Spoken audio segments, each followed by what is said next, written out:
Hoje nós vamos falar sobre vértebras, porque se você tenta aprender a coluna vertebral decorando C1, C2, L5, S1, você não vai entender a lógica e, obviamente, a anatomia vai virar um grande labirinto para você conseguir aprender. Se você ainda não me conhece, eu sou o professor Luan Passos, sou biomédico, sou anatomista, sou mestrando atualmente em anatomia pela Universidade de São Paulo e sou professor de anatomia e fisiologia e também criador do podcast Anatomia Todo Dia, disponível no Spotify. Se você chegou aqui agora, já se inscreve no canal, ativa o sininho para não perder os próximos conteúdos e bora começar. Então, vamos começar respondendo para mim uma coisa. Por que que uma vértebra cervical é diferente de uma vértebra torácica, por exemplo? E por que que uma vértebra lombar, ela parece ser tão maior? Não parece, né? Ela é tão robusta. Se a sua resposta for, porque sim, porque eu decorei assim. É exatamente aqui que você começa a se perder. Porque a vértebra, ela não é só para decorar como se fosse uma sequência de peças aleatórias. Vértebra é entender por função. E aí fica tudo mais fácil da gente conseguir compreender, raciocinar sobre a coluna vertebral. A coluna vertebral, ela precisa fazer três coisas ao mesmo tempo. Ela precisa sustentar o corpo, proteger a nossa medula espinhal e também permitir o nosso movimento. E aqui já começa a primeira grande ideia da nossa aula. Cada região da nossa coluna vai adaptar as suas vértebras para cumprir uma melhor função relacionada àquela região.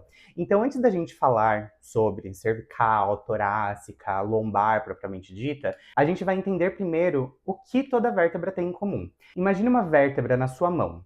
Na parte da frente, você tem o corpo vertebral. O corpo vertebral, ele é essa parte mais robusta, que é essa parte mais gordinha, né? Mais resistente. E isso faz sentido porque ele participa da sustentação de peso do nosso corpo. Agora, atrás desse corpo vertebral existe uma abertura. Essa abertura é o forame vertebral.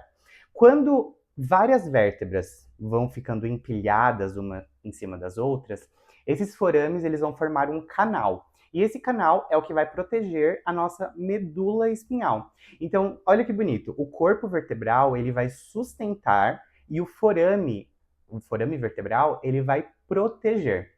Agora, saindo um pouco para trás e para os lados, você vai ter aí as projeções ósseas, que são chamadas de processos. Tem processo aqui espinhoso, que são aqueles que vão mais para trás, e tem o processo transverso, que são esses das laterais. Esses processos, eles servem como pontos de fixação para alguns músculos e ligamentos dessa região. Então, a vértebra, ela não é só um monte de ossos empilhados. Ela é uma peça com sustentação, com proteção e também com ancoragem muscular. Agora que você entendeu a vértebra modelo, vamos dizer assim, vamos destrinchar aí sobre as diferenças entre as partes da nossa coluna. Então vamos começar com as vértebras cervicais. As vértebras cervicais, elas ficam aqui na nossa região de pescoço. E o que o pescoço precisa fazer? Um movimento. Então, as vértebras dessa região é o que vai permitir a gente virar a cabeça, inclinar, olhar para cima, olhar para baixo. Essas vértebras, elas tendem a ser um pouco menores e um pouco mais delicadas, porque elas não carregam tanto peso como a nossa região lombar. Elas vão permitir, na verdade, uma grande mobilidade para essa região.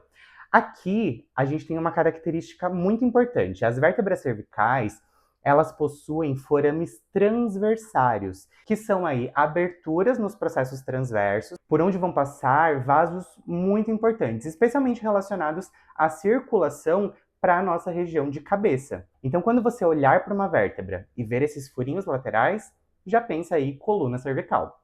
Agora, tem duas cervicais que merecem aí uma atenção especial.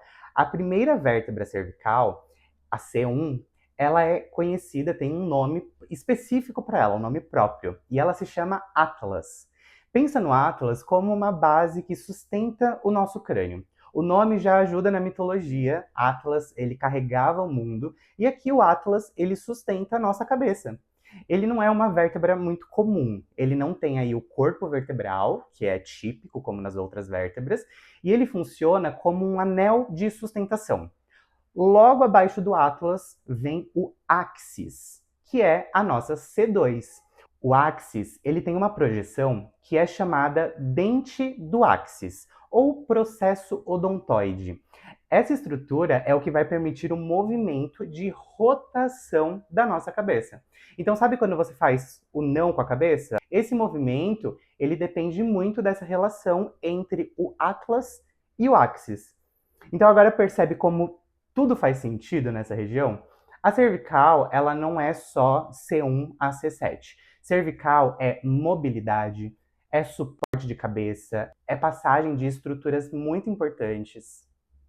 Agora vamos descer um pouquinho. Chegamos nas nossas vértebras torácicas. As vértebras torácicas, elas ficam na nossa região do tórax.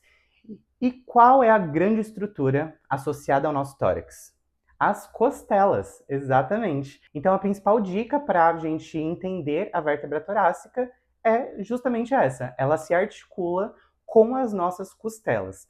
As vértebras torácicas, elas têm superfícies articulares que são chamadas fóveas costais. E são elas que vão permitir a conexão com as nossas costelas. E por isso, elas têm uma função muito ligada à nossa caixa torácica. A caixa torácica, ela precisa proteger o coração e os nossos pulmões. E ela também participa da nossa respiração. Então essa região, ela precisa de estabilidade. Por isso que as vértebras torácicas, elas têm menos mobilidade do que as cervicais. Obviamente a gente consegue movimentar um pouco, então não é como se elas não se mexessem, né? Mas elas se mexem, só que o movimento é limitado ali nessa região, porque justamente existe toda uma estrutura de costelas presas ali na região torácica.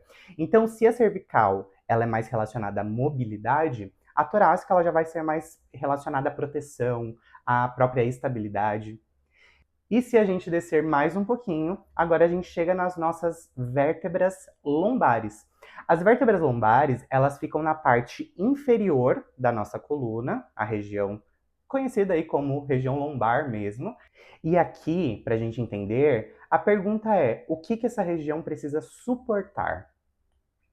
O nosso peso, e muito peso. Por isso, as vértebras lombares, elas têm corpos vertebrais grandes, robustos, muito mais fortes. Elas não têm forames transversários, como as nossas vértebras cervicais.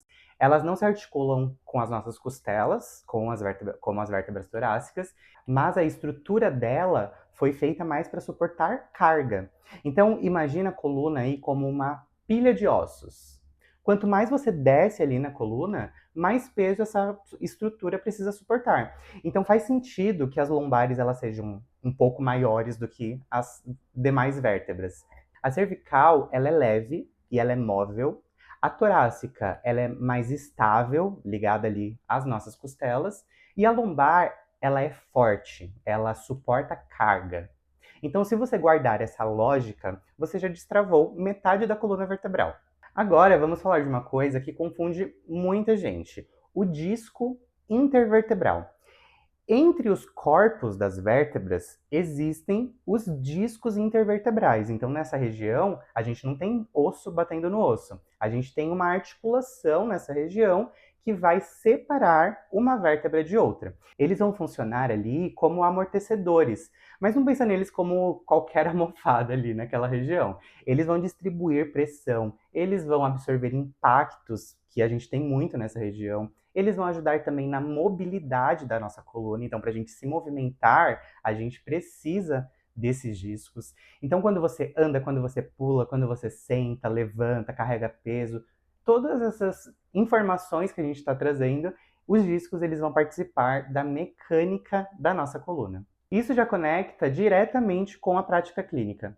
Quando alguém fala em hérnia, por exemplo, hérnia de disco, ela não está falando de uma coisa abstrata. Você está falando de uma alteração desse disco que fica ali entre as nossas vértebras.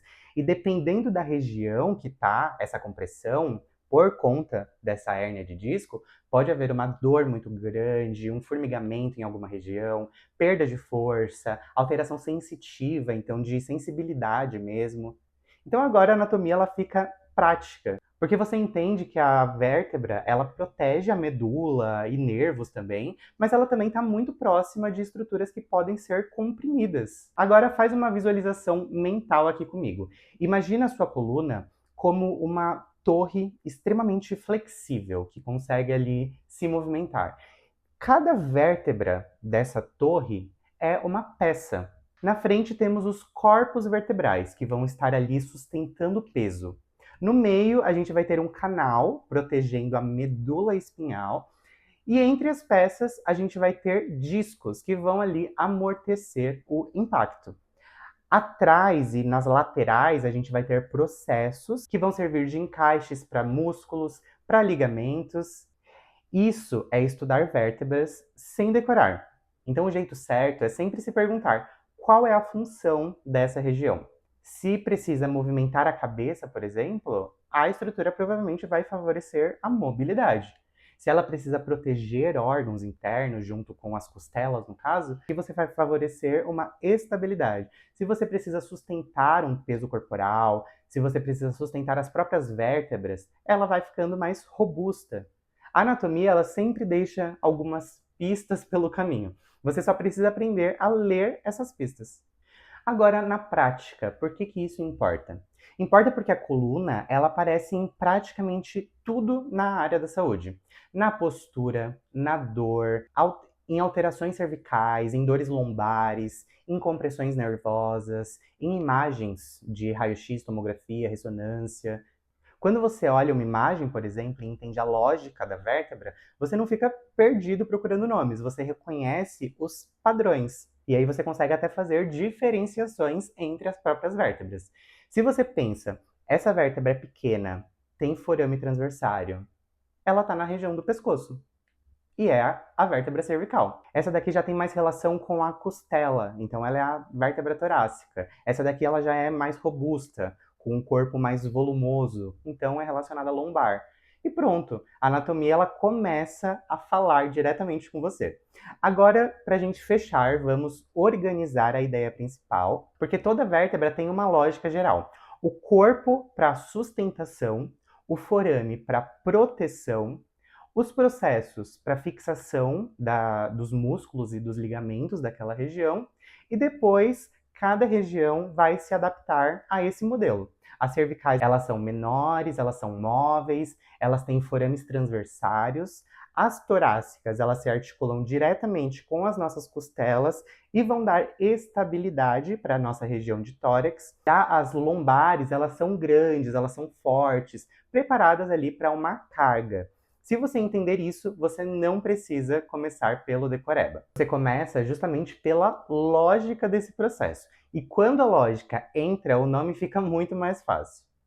Se essa aula te ajudou a entender as vértebras de um jeito um pouco mais claro, deixa seu like, se inscreve aqui no canal se você ainda não é inscrito e compartilha com quem está sofrendo para estudar a coluna vertebral. Comenta aqui também qual parte da anatomia você quer ver aqui no canal. Eu sou o professor Luan Passos e a gente se vê no próximo vídeo.